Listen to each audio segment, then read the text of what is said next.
Bienvenue dans notre exploration du jour. Aujourd'hui, on s'attaque à un outil qu'on voit partout sur le web, mais qu'on néglige souvent, le formulaire de contact. Mhm. On se dit, bon, c'est juste une boîte aux lettres virtuelle, mais en vrai, c'est un point de passage super stratégique. Il y a un chiffre qui fait réfléchir, hein.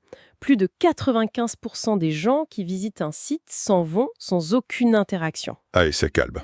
Ça pose bien l'enjeu. Comment on fait pour que ce simple formulaire devienne un vrai aimant à opportunité? C'est exactement ça. Ce chiffre, 95%. Piou, ça illustre parfaitement tout le potentiel qu'on laisse filer. Aujourd'hui, l'idée, c'est de décortiquer ensemble comment on crée un formulaire qui fait pas juste que collecter des infos, mais qui invite vraiment à convertir, qui transforme un visiteur un peu curieux en prospect prêt à discuter. D'accord? On va regarder les bases, le bon emplacement, les erreurs à pas faire et surtout, comment on améliore ça tout le temps. Le but, c'est de faire de ce formulaire une bonne pompe à prospect, quoi. Bien efficace. J'aime bien l'image, pompe à prospect. Alors, commençons par le commencement, les fondations. Qu'est-ce qui fait qu'un formulaire donne envie de le remplir presque sans y penser et qu'un autre nous fait fuir direct? J'imagine que le look, la première impression, ça joue beaucoup. Tout à fait. Le maître mot, c'est la simplicité. Vraiment. Un design propre, aéré, ça diminue ce qu'on appelle la charge cognitive. C'est simple, hein, notre cerveau, il est un peu feignant. Oui. Quand il voit un mur de champs tout serré et des couleurs qui piquent les yeux, une police illisible, hop, il s'est dit « Oula, effort !» et il a envie de partir. Donc il faut faire l'inverse. De l'espace, une hiérarchie visuelle claire, l'œil doit savoir où aller, des contrastes qui aident à lire et une typo simple, lisible. Donc l'objectif, c'est que ça ait l'air facile et rapide, avant même de lire ce qu'on nous demande. Et cette simplicité, elle doit aussi se retrouver dans le nombre d'infos demandées, j'imagine. C'est souvent là que ça coince, non? C'est le deuxième pilier, exactement. La pertinence des champs. La règle d'or, c'est ne demander que ce qui est vraiment nécessaire pour l'étape d'après. Chaque champ qu'on rajoute, c'est un obstacle potentiel. Il y a des études qui montrent qu'un seul champ en trop peut faire chuter la conversion, parfois jusqu'à 10%. 10% pour un seul champ. C'est énorme. Alors, pour un premier contact, c'est quoi ce strict nécessaire? Parce qu'on voit de tout, hein, du simple email, questionnaire super détaillé. Oui. Alors, pour un formulaire standard, celui qui sert juste à démarrer la conversation, on recommande souvent le prénom. Ça permet de personnaliser un peu la réponse, c'est plus sympa. L'adresse email, bien sûr, ça c'est la base pour recontacter. Indispensable. Un champ objet ou votre besoin, quelque chose comme ça aide en interne à trier, à qualifier un peu la demande. Et puis un champ message pour que la personne puisse dire ce qu'elle veut avec ses mots. Ça, c'est une base solide. Et le fameux numéro de téléphone, on nous le demande souvent, parfois il est même obligatoire. Bonne ou mauvaise idée, ça? La question piège. C'est délicat. Le téléphone, c'est perçu comme plus personnel, plus engageant. Le demander trop tôt, ça peut freiner certaines personnes. Oui. Si dans le processus de vente, l'appel rapide est vraiment clé, bon, ça peut se justifier. Mais il faut mesurer l'impact sur la conversion. Une bonne approche, c'est de le rendre optionnel. Ou alors, de bien expliquer pourquoi on le demande. Pour vous rappeler gratuitement sous 24 heures, par exemple. D'accord. Mais, en général, si on peut s'en passer pour le premier contact, c'est souvent mieux. On garde la collecte d'infos plus pointues pour après, une fois que la discussion est lancée. C'est noté. Le minimum au début. Un autre élément qui a l'air clé, c'est le bouton final, le fameux Call to Action, le CTA. On clique dessus sans y faire gaffe, mais sa conception a un vrai impact, c'est ça? Un texte bateau comme envoyer ou soumettre, Ouais, c'est froid. c'est froid, c'est administratif. On gagne beaucoup à utiliser un langage qui parle d'action et de bénéfices. Recevoir mon devis, planifier ma consultation gratuite, je lance mon projet. Ça rappelle ce qu'on obtient en échange de l'effort. Et visuellement, il faut qu'il se voit bien, qu'il attire l'œil. Surtout pas qu'il se fonde dans le décor. Il doit trancher, une couleur vive, mais qui reste dans la charte graphique, hein. Une taille suffisante, peut-être un petit effet visuel qui donne envie de cliquer. Des tests AB montrent que des changements, même mineurs sur le CTA, la couleur, le texte, peuvent faire varier la conversion de 20-30%. Ah ouais, quand même.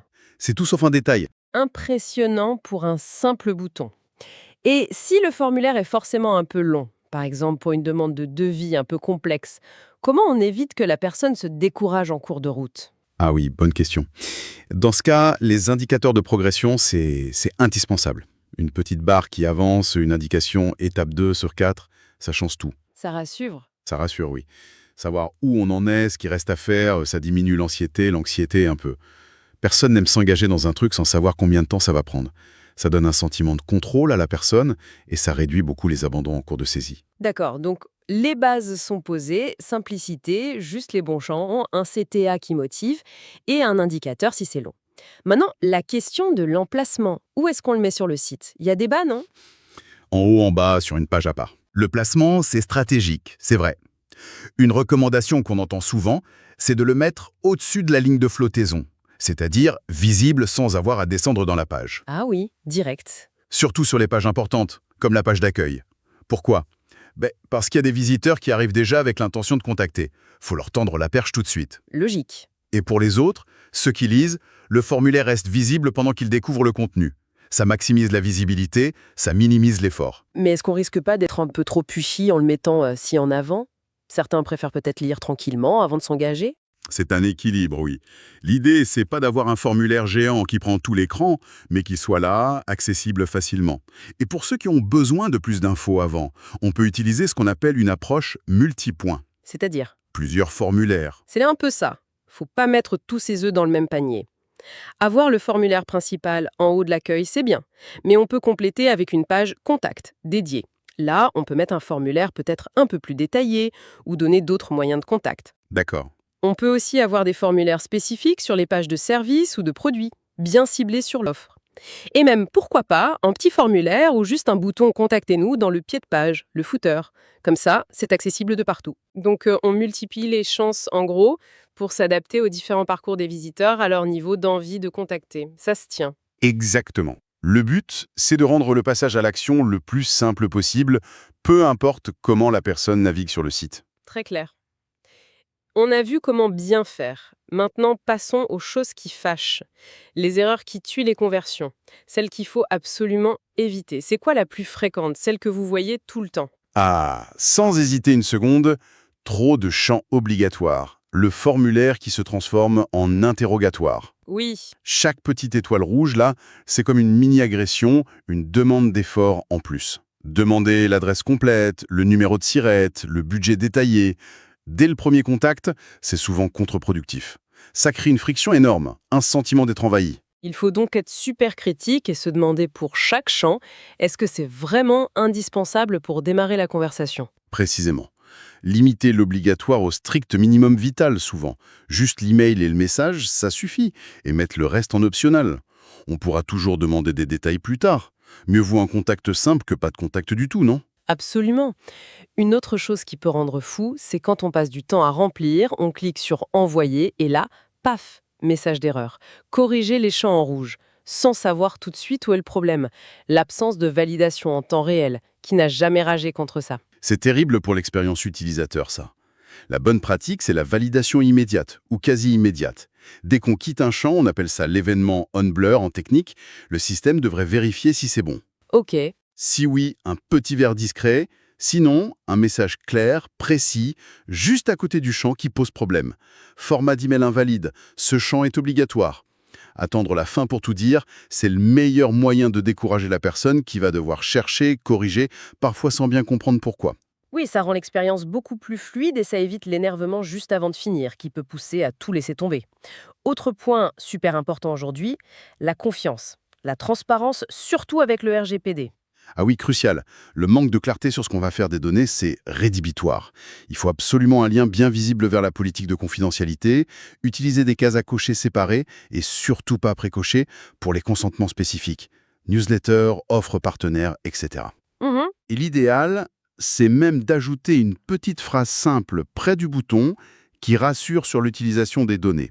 Genre, vos informations servent uniquement à traiter votre demande. C'est obligatoire légalement, mais c'est aussi un super levier de confiance. Un visiteur rassuré y convertit plus facilement. Logique. Et la dernière grosse erreur fréquente, le silence radio après avoir cliqué. Appuyer sur envoyer et plus rien. On ne sait pas si ça a marché ou pas. C'est laisser le prospect dans le flou total. C'est hyper inconfortable. La bonne pratique, c'est d'afficher tout de suite une page de remerciement ou au moins un message clair qui confirme la réception. Merci, votre message a bien été envoyé.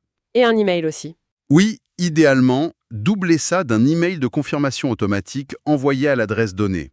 Et cette confirmation, c'est l'occasion de gérer les attentes, dire quand on va répondre, nous revenons vers vous sous 48 heures, quelles sont les prochaines étapes, peut-être même proposer un contenu intéressant en attendant. Donc rassurer et garder le contact chaud, en quelque sorte. Ne pas couper la relation juste après l'avoir créée. C'est exactement ça. C'est le tout début de la relation client. Faut soigner cette première impression. Parfait. On a les bases, où le mettre, ce qu'il ne faut pas faire. Mais un formulaire, même s'il est bien fait au départ, il peut toujours être meilleur, non? Comment on met en place une démarche pour l'optimiser sans arrêt? L'optimisation, c'est vraiment la clé pour que ça marche sur la durée. Et l'outil numéro 1 pour ça, ce sont les tests AB. Il ne faut pas se fier juste à son intuition, mais regarder les chiffres, les données. Le principe du test AB, c'est de comparer deux versions d'un truc pour voir laquelle marche le mieux, c'est ça? Exactement. On crée une petite variation d'un élément du formulaire. Ça peut être le texte du bouton, sa couleur, le nombre de champs, leur ordre, l'ajout d'une petite icône qui rassure. On montre la version A à la moitié des visiteurs, la version B à l'autre moitié. Et on mesure laquelle obtient le plus de soumissions, le meilleur taux de conversion. D'accord. C'est une approche scientifique, pas à pas. Le truc important, c'est de tester une seule chose à la fois. Sinon, on ne sait pas ce qui a vraiment fait la différence. Et on peut tester quasiment tout, en fait. Presque. Le texte du CTA, la couleur, le nombre de champs, comment ils sont formulés. Est-ce qu'on met un témoignage client juste à côté? Comment on présente la promesse? Il y a aussi des outils d'analyse du comportement, ceux qui enregistrent les sessions ou font des cartes de chaleur, là qui peuvent montrer où les gens hésitent, où ils abandonnent. Ça donne de super idées pour savoir quoi tester. Une autre technique qu'on entend souvent pour booster les formulaires, c'est d'offrir une sorte de carotte, le fameux lead magnet, l'aimant à prospect. Très efficace, ça. L'idée, c'est simple. On offre quelque chose de valeur en échange des coordonnées. Ça augmente beaucoup la motivation à remplir le formulaire. Quoi comme cadeau, par exemple? Mais ça doit être vraiment utile pour la personne ciblée. Un guide pratique, un e-book exclusif, une checklist, un modèle de document à télécharger, l'accès à un webinaire, une consultation gratuite, un petit diagnostic rapide. La clé, c'est que la valeur perçue de ce cadeau soit plus grande que l'effort perçu pour remplir le formulaire. Il faut que ça vaille le coup, quoi. Tout à fait. Il faut que l'offre soit irrésistible pour le visiteur idéal. Un bon lead magnet, bien mis en avant à côté du formulaire, ça peut vraiment multiplier les taux de conversion. C'est puissant. Et pour savoir si tout ça marche, si les tests AB et les lead magnets fonctionnent, il faut suivre les chiffres, évidemment. C'est quoi les indicateurs à surveiller de près? On ne peut pas améliorer ce qu'on ne mesure pas, c'est la base. Les métriques clés, c'est 1. Le taux de conversion global. Combien de soumissions pour combien de visites de la page du formulaire. Ça, c'est l'indicateur roi. Ok. Pour les formulaires en plusieurs étapes, le taux d'abandon à chaque étape est super important pour voir où ça coince. Le temps moyen passé sur le formulaire, ça peut indiquer s'il est perçu comme trop long ou compliqué. Et puis l'analyse des erreurs par champ, ça montre quels textes sont pas clairs ou quelles règles de validation sont trop dures. Donc suivre ces chiffres, ça permet de voir où sont les points faibles et de décider où concentrer les efforts d'optimisation. C'est un cercle vertueux en fait. C'est exactement l'objectif. Voir le formulaire pas comme un truc figé, mais comme un processus vivant, qu'on affine tout le temps grâce au retour des utilisateurs, qu'ils soient directs, comme les messages, ou indirects, comme les données de comportement et de conversion. Excellent. Bon, si on devait résumer un peu tout ça, on pourrait dire que le formulaire de contact, c'est bien plus qu'un détail technique.